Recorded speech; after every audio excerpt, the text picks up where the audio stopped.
Parler des jeunes, ce n'est pas du jeunisme. J'ai le sentiment que ça participe à la fois du réalisme le plus implacable et d'une formidable ambition éthique et sociétale pour la montagne. Du même coup, l'enjeu du retour à la montagne des jeunes est triple. D'abord, il est politique.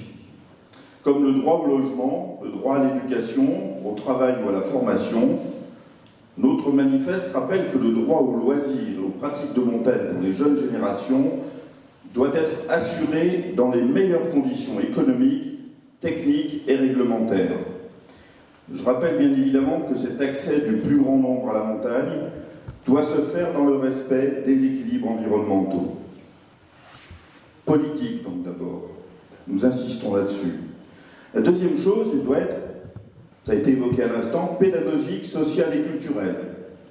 La pratique et la fréquentation de la montagne, comme celle de tous les espaces naturels, est d'une utilité majeure dans la promotion des individus, tout particulièrement des jeunes.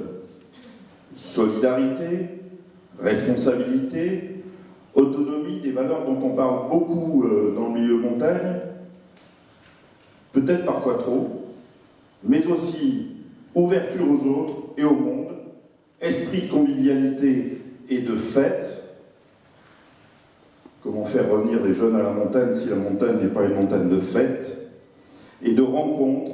Tout cela fait partie des valeurs que la montagne notamment est en mesure de faire partager dans une société où au quotidien, pour les jeunes particulièrement, les tensions sont fortes et brident le partage et développement de ces valeurs. Enfin, vous le savez aussi bien que moi, l'enjeu est économique. Car l'apport des jeunes générations, c'est pour ça que je parlais en introduction de réalisme le plus implacable, l'apport des jeunes générations est un enjeu capital pour l'économie touristique de l'espace montagnard pour la prochaine décennie, à l'heure de l'indispensable renouvellement des pratiquants et clientèles et de la nécessaire diversification de l'offre. En fonction de ces trois enjeux majeurs, un plan d'action spécifique regroupant les institutions, les pouvoirs publics, les milieux professionnels et associatifs et les territoires doit être aujourd'hui mis en place, s'appuyant à la fois sur des mesures législatives et réglementaires, économiques et techniques, mais aussi, nous insistons, sur une volonté d'innovation de la part des acteurs tant publics que privés en matière d'offres et d'accueil à destination des jeunes à la montagne et des jeunes en montagne. Les jeunes, particulièrement les jeunes adultes, nous disent « en montagne, on n'est pas forcément les bienvenus ». C'est une remarque personnelle. Ce plan, qu'on appelle de nos voeux, n'est pas une chimère.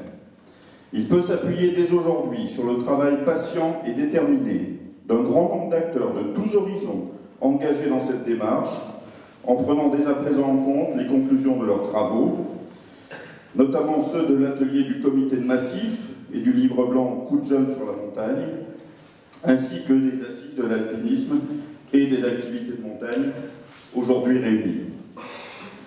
Ainsi de nos demandes concernant 1.